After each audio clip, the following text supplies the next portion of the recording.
Kofi Bentil of Imani, Ghana, appraise Samnate Georg for any policy Bakwa as outsmarted what Ursula Owusu did in the previous administration. Now, if Kofi Bentil said this is better or best as compared to near Ursula Owusu in some years back. Kofi Bentil said there were some concerns raised in the previous administration, but Ursula Owusu, who was leading the SIM card registration process, she didn't pay attention to concerns Imani Ghana raised name this time around. The NDC Amanyoko any offense some Nate Georg I pay a listening ear to some of and I say most of our concerns are raised now yet a kwanya Kofi Bentil faso Sam Georg Abason. See, Mr. Bentil, I'm bringing on this particular point because of this is a policy matter. It was a policy that was implemented within a particular period, and the gaps that have been identified, some acknowledged, and then what is going to be done now to address those specific issues. There's the indication that this is one that will not have to do again. In fact, that's quite a number of the messages I've got on that path, that what is the assurance that this is going to be the last SIM registration? If we're able to another get minister the will not come and say, okay, Sam Georg didn't do it well, and he presided over. Alfred, this one thing lapses. I can agree with Ursula Owusu on is the fact that we need a SIM registry that is biometrically verified, because that's the only way you can say you have a proper SIM register that allows you to identify who owns the SIM. Biometric verification. Now, if you have a system today, which she herself admits did not have biometric verification, if we are able to do it now and do biometric verification, there should be no reason. Why didn't you do it at the first effort? Well, I won't answer. Esla, and I explain to you. President Mills time. In 2010, 2011, when Haruna tried it, you did not have the Ghana card there at the time. They had not started rolling out nationwide at the time. You had the first attempt to roll out Ghana cards in Professor Mills' time. A few people had their Ghana cards done. NIA was there. NIA was there, but you had less than 15% of the country. But we could have done it. Kofi, but that airline allowed for the Ghana card to be used, but allowed for the passport, allowed for driver's license, allowed for birth certificates, multiplicity of identification. And Kofi, that led us to a challenge of being able to do the verification of all those multiple documents. You see, at that time, we could have done the fingerprint biometric verification against the SIM card. So, see, yes, it's a policy matter. This runs behind the NIA thing, which we have been very involved in at Imani. You have received some of our letters concerning this, your exercise. Yes, I have. Yes. And we had a few interactions. You responded to a few of the things. And I have the task to decide where we're going to go, what we're going to do. The third time, and from day one, poor us, with our small staff, could say this is what should be done more than 10 years ago. And we go through the stresses we've gone through, and today, Sam Georg says, I'm going to do it the way we said we're going to do it. Tomorrow, will somebody come and say there's a new design of something, want to do something again? Well, what are we dealing with? Okay, so I simply want to make the first point that, look, when sometimes the ultimate solution is suggested, because it's a public thing, okay, it may be useful to, I don't want to sound like you should listen to us, but what you are saying is what we're saying more than 10 years ago, and now we are back. So then you should support us, because then we're agreeing with you. It's not like we don't support you. We say this should have happened. I'm talking about policy. No, but Kofi, hold on. I wasn't minister when you did your first policy. I'm not talking about President Mahama was not president. It was at Mills. Yes. Okay. So there was a government. Okay. Okay. And so you have problems. No, that you are thinking differently. I am talking policy. Hold on. You see, I think we should forward looking at people. Okay. What I'm trying to explain is government is a continuum. Yes. All right. I've said policy is strategy for achieving social goals and whatever it is. And I'm saying 10 years ago, if you look at it objectively, without anything, no procurement, whatever it is, it was clear to us what should have been done. We voiced it, we engaged people on it, okay? We've had all these fights, all those other things. Now, I'm happy he's saying some of the things we were saying 10 years ago. I'm saying, why have we had to put our people through this? Okay, and now we are going to do so. I am not criticizing you. I am saying we could have avoided this and made some progress. That's one. Two, what you are trying to do, we are happy with it because a lot of it agrees with what we're trying to say, okay? But we also want to make sure, for instance, who will be the custodian of this information? NCA. Okay, that's a problem for us. Okay, we have set up a national identification authority. It's not a board, it's not a commission, it's not anything, it's an authority. Now, that should be the single place where all national identification and related matters should be reposed. And anybody who needs it goes there and picks it from there. Then you have one place where everybody picks from. NCA can have I just respond? I'm coming. Okay. Yeah. NCA can have its connection to it. SNIT can have its connection to it. DVLA can have its connection to it. If somebody has a problem, they go there, they sort it out, that kind of thing. So if you have an NCA one, well, NIA also have its own because the Ghana card has a biometric aspect to it.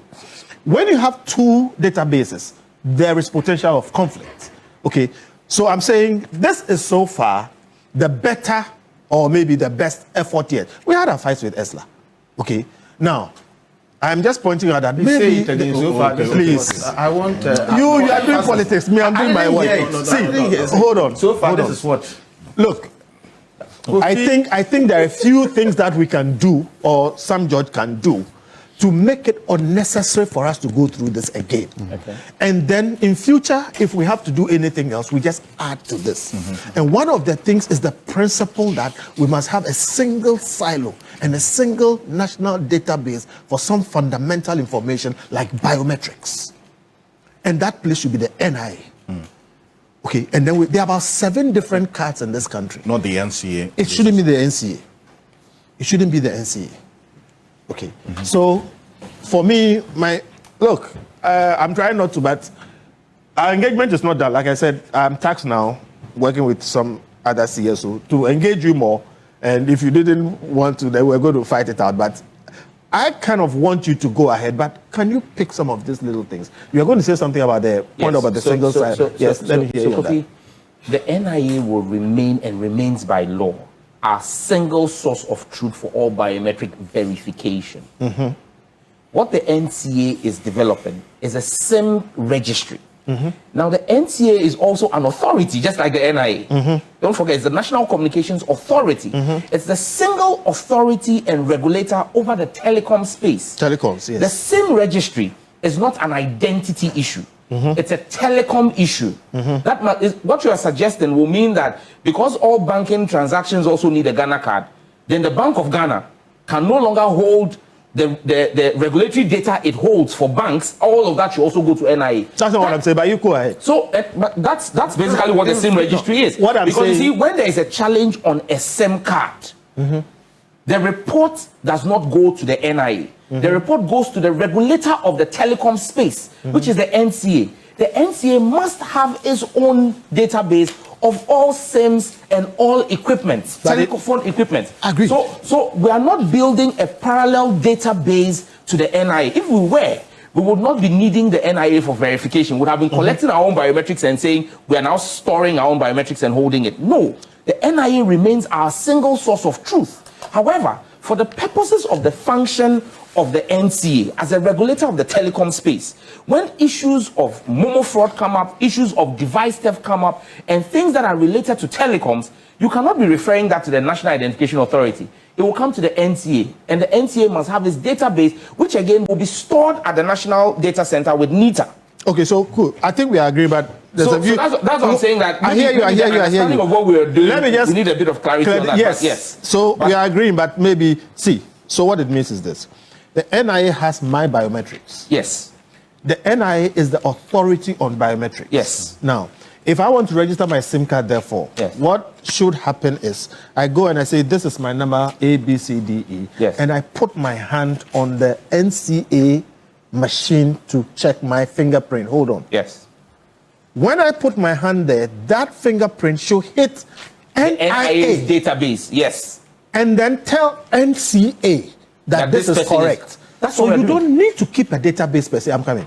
The database we are keeping is not of your fingerprint. It's of the registration. Telco. Again, good. So I'm saying that this my SIM card belongs to a telco. Yes. The telco does not need to keep my biometrics. Nobody's keeping your biometrics. Hold on. Yeah, I mean, you see, we are clarifying. Okay. Okay. It just says that if you are the person with this number, okay, then what we are seeing here in terms of your fingerprint must correspond with what is at NIA. Yeah. So there's a certain linkage. Yeah. Okay. Maybe ask some of the people here. The communication has sounded as if we are going to collect all those things again and keep it in NCA. And I'm making the point that when you have those two things, there will be conflict. And there should be one source of truth. Okay, and I'm saying there are 7 different institutions or so, all of which must do this thing. And they are all fighting to keep their own data, including EC. So Kofi, let if you are clarifying that this is what is going to be, then we are making progress. Yes, so Alfred, and I'm happy Kofi's raised this for the benefit of our public. The NCA, through this registration process, is not going to be collecting any biometrics. I see. In fact, we're not doing so because the NIA has both fingerprint and facial recognition. That's what we're doing, facial. And today, if you even look at the NIA is currently doing some recruitment of temporary staff. What of your face? It's matched against the NIA's database. The NIA confirms that it's been done.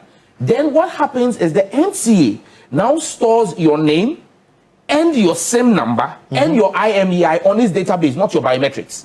Your biometrics still remain at the NIA. And another thing we're doing at the ministry, which is the data harmonization bill, which is going to Parliament, is going to help us deal with the silos you're talking about. We're building a national data exchange hub. Interoperability. That will then allow interoperability of all data sets and data silos via API. I don't want to do it today by ministerial letter. So we're going to Parliament to have Parliament pass a legislation that mandates every data holder, biometric data processor, to submit it to that national repository, and we can then do cross-referencing in real time by API calls.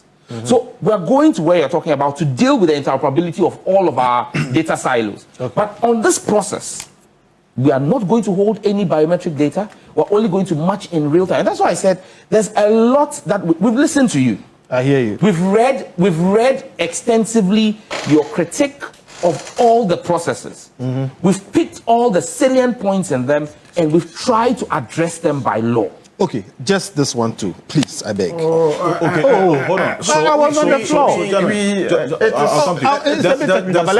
Because you mentioned court, I just want to clarify. There's a message about a particular Supreme Court ruling. There's a recent court ruling that has just been done. This is the Goni versus Vodafone Attorney General and the NCA. 25th of February 2026. There is a lawyer who has just sent this, taking into consideration this recent ruling. He says, as we prepare for this registration, this is what the Supreme Court has very recently said about the right to privacy related to such registrations.